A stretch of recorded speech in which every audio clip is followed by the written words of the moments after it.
Norėčiau apžvelgti OSO telefonų laikiklius.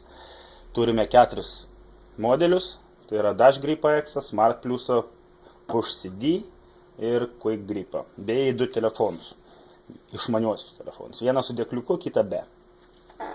Pradėsim nuo Quick Gripo. Nuimam apsauginę tvirtinimo plėvelę. Tvirtiname, tvirtinimo mechanizmas, kaip matote, visuose yra gale, užspaudžiame, laikosi. Šitas telefonų laikiklis yra montuojamas į automobilių kompaktinių diskų vietą. Taigi jį išbandysime kiek vėliau, kai nusinešime laikiklius į automobilį. Sekantis mūsų laikiklis tai yra Smart Plusas. Taipogi jį pritvirtiname. Taip pat Dash Gripas. Kaip matote, visi jie skirtingų formų, skirtingų spalvų, taigi tiks kiekvienam skoniui. Gerai. Visų pirma, išbandysime OSO Quick Gripą. Matome, mechanizmas tvirtinimo yra gana paprastas. Uždedi, pritvirtini. Laikiklis turi keletą pozicijų. Paprasčiausiai stumdame į viršų, į apačią ir nusireguliuojame norimą aukštį. Taipogi, visi laikikliai reguliuojasi 360 laipsnių kampu. Sekantis laikiklis tai yra OSO CD. Kas man patinka jame, tai mes užfiksuojame, paėmėme telefoną, priglaudžiame, jis užsispaudžia ir viskas, galite naudotis. Taipogi 360 laipsnių kampu reguliuojasi. Nuimti, paspaudžiam gale mygtuką, telefonas nusijam. Pats paprasčiausias iš jų yra tai OSO Smart Plusas. Jų yra 3 spalvų, baltas, juodas ir raudonas.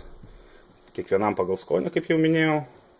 Visi laikikliai šonuose turi guminius apvadus, taigi telefono nesubraižysite besinaudodami.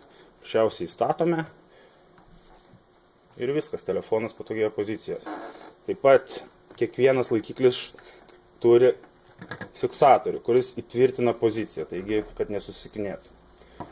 Ir paskutinis būtų OSO Grip X.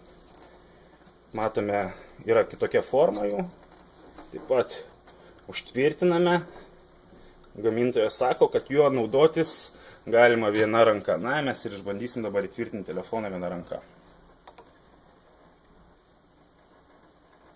Viskas, telefonas stovi. Taip pat nėra svarbu, ta prasme, kaip naudotis laikikliais, ar su dėkliukais, ar be dėkliukų. Matome, išbandykime OSO CD. Telefonas yra su dėkliuku, įdedame, paspaudžiame, užfiksuoja, laiko telefoną kuo puikiausiai. Taipogi, ką norėčiau paminėti, tai yra tvirtinimo mechanizmas. Yra be galo tvirtas, priklijavus jį prie stalo arba prie bet kokio paviršio automobilyje, tai yra prie stiklo arba prie priekinės panelės, jis tikrai nenukris. Matote, sunku net atplėšti ir galiu stalą patempti. Tai tiek, dabar eisime į automobilį, išbandysime, kaip jie atrodo automobilyje. Į automobilį.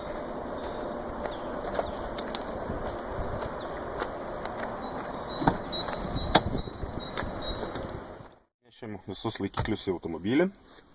Pabandysime juos išbandyti darbinėmis sąlygomis. Visų pirma, norėčiau parodyti, kaip veikia OSO CD pušas. Kompaktų lizdas, statome, užveržiame sraigtu, nusireguliuojame norimą padėtį, imame telefoną, priglaudžiame, spaudžiame, viskas, pasiruošę naudotis. Taip pat reguliuojasi 360 laipsnių kampu, kaip norite, taip nusistatote. Norint išimti, tiesiog paspaudžiate viršuje, užsifiksuoja atramos. Štai ir viskas, paprasta. Lipinome OSO Plus laikiklį ant virš prietaisų skydą, kaip matote, jis laikosi tvirtai. Įsistatome telefoną ir viskas, važiuojame prieš akis. Matome telefone navigaciją ar muziką, kuo tik naudositės. Galimybė paprasčiausiai pasiekti, nemaišo matomumui, viskas labai šaunu. Taipogi, kaip matote, mes naudojame gripą oso ant lango. Taipogi, tvirtai laikosi, sukiojasi 360. Tiesiog atrandate norimą poziciją automobilyje, įsirenkate norimą laikiklį ir galite važiuoti.